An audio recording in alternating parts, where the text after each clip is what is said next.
But if you wanted, I could be the girl in your story. Stay out late, drive you home when it's boring. Baby, with me, you don't need to feel lonely. If you didn't want this, you could've just told me.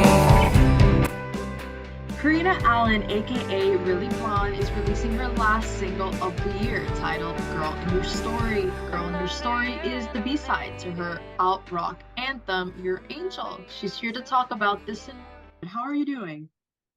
Hey, I'm good. How are you? Yeah, I'm doing good. So I was reading that you actually were a photographer and a videographer and you worked with indie artists. So what made you wanna now step into the spotlight and become the star of the show? Yeah, I've been working in New York for a while as a photographer and doing video kind of content for other musicians, and felt weird that I wasn't making music myself. I think I also just Yeah, I always knew that I wanted to write music. I think I just didn't really have the tools. Like I sort of played guitar in high school, but not really. So during COVID, I kind of picked it up again and was like, okay, I don't know what this is going to look like for me, but I need something to do, and I know that this is sort of something I've been curious about. So I kind of taught myself guitar so that I at least had like a tool for songwriting, and then kind of like picked up everything from there. And so I finally hit a point where I was like, I'm ready. Like I Yeah. want to do this myself. So I don't know. It's been a huge transition, and this year has certainly been a huge like growth year, and it's super different to be sort of existing in the world as an artist, like as yourself, putting yourself at the forefront and kind of like wearing your heart on your sleeve, and being very unapologetic about it. Yeah. It sounds like you really like just the artistic field and you kind of found the courage to step out and show yourself and the music and the lyrics. And I was listening to some of your singles. I know it was this year that you started releasing music, and I feel like it's really like 2000s pop rock. Like I feel like I'm listening a bit to like Avril Lavigne, and you mentioned that was one of your influences. So who else is an influence for you, and what do you take inspiration from when it comes to your songwriting? Yeah. I mean, yeah, Avril Lavigne's obviously like a big one. I feel Mm. like kind of a fraud because I feel like I didn't really have like a proper like pop punk phase when I was in middle school or Yeah. even in high school. I mean, I listened to Paramore, but I don't know. My dad really liked bluegrass, so I kind of grew up on like weird bluegrass country music. And I didn't really have this like pop punk kind of phase, but I think that, in the past like year or two, I like, yeah, I had this realization I wanted to do music, that I sort of wanted to do something different with my life. I realized I was queer, like, and so I kind of was like having this like weird, like post breakup, discovering myself like puberty thing. So I like had this like weird pop punk phase at like 26, and so I think that's where a lot of like the sort of Avril Lavigne, like Paramore kind of like pop punky vibe sort of comes from. So I've never really like looked at music or looked at my approach to music of being like I'm in this one genre and this is it. Like I think because I come from sort of a weird background, I've always kind of imagined it as like a project. Like this was the pop punk project, and like the next one is going to be like the indie rock project. Like I'm not really tied to one genre. I feel like it's cool that artists can kind of like, flow between different sounds and still sort of like hold their own character to it. So I really admire an artist that can sort of like hop between genres. But I really love a lot of kind of like strong female vocal, like indie rockers. I mean, one of my favorite bands in New York that I've been to countless of their shows and shot her shows many times at this point is Sir Chloe.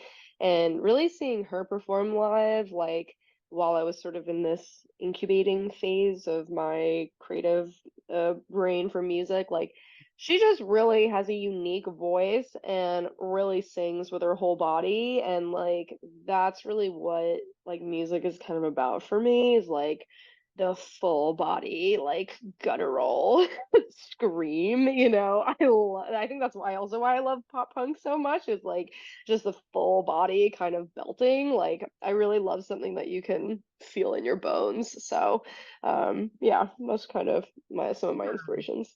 Yeah, I saw a little bit of that in your visualizer for your angel. Yeah. And yeah, I see what you're saying, like the visuals, like the physical body to express what you're trying to say in the songs. And speaking about what you're saying in your song, so in this new single, some of the things you said were, I'm falling in too deep, feels like you're leading me on. They're all falling in love. Don't you want some of the fun? If you wanted, I could be the girl in your story with me. You don't need to feel lonely. If you didn't want this, you should have told me. So this is a lot different than your previous single, Your Angel. I feel like that was a lot more edgy. You were, I would say, angry in a way. You Yeah, were for basically sure. telling the person, you can tell everyone what you want, but I'm done.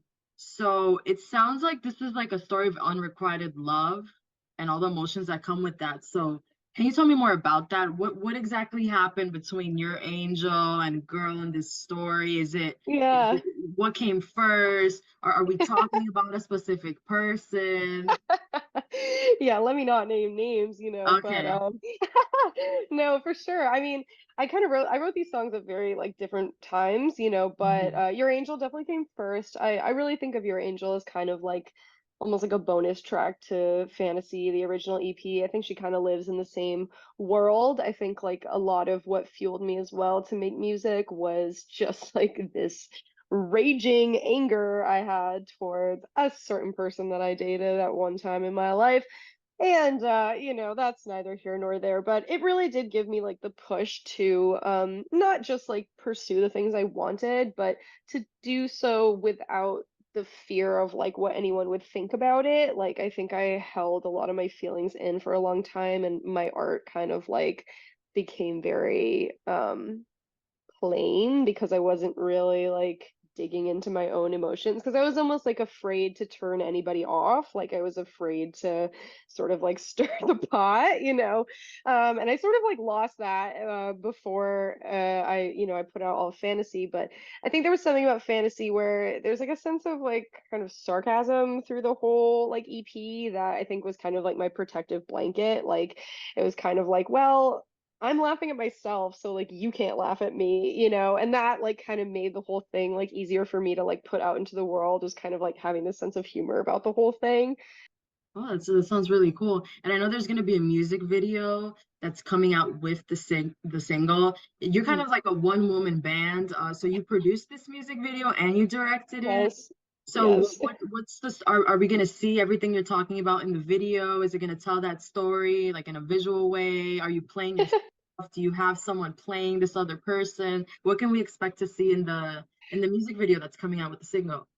Yeah, yes, I did. I did direct it and produce it myself. I'm sort of like building up my own production company to keep my sort of visual creative work going while I pursue my own music stuff as well. So it's just kind of that, and I pulled together a whole crew of amazing people, and yeah, we knocked out the video for this actually the same day as the Your Angel video. So they're really just like kind of two sides of the same coin. And we tried to keep everything kind of like consistent, even though they are very different. I kept describing those fraternal twins, you know, so maybe it's not super obvious, upon first seeing it, but that was kind of my intention to have them have like some sort of cohesiveness between them. But yeah, it's just me in the video, but yeah, I tried to sort of imagine kind of these like storybook kind of scenes of, you know, what you would imagine of like, maybe not in a rom-com, but like a true like storybook romance. You know, we have beautiful lady at a picnic, like sort of more of a moody girl kind of in her bedroom, like, you know.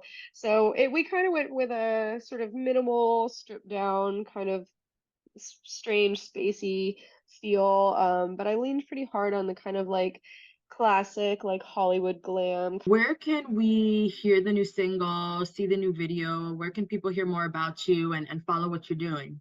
For sure. Well, the song will be out tonight at midnight or is out by the time of this interview.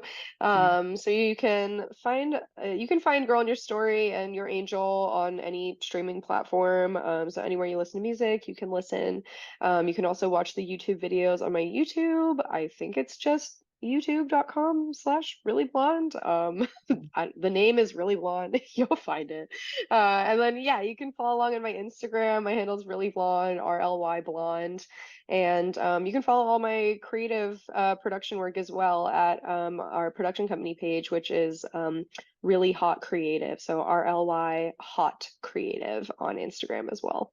Okay, yeah, that sounds really cool. I'm a new fan. I'm really excited about what you're going to continue doing. And Thank yeah, you. thank you so much for talking to me today. And I'm excited to see where your career is going to go. Thank you so much. I really appreciate you taking the time.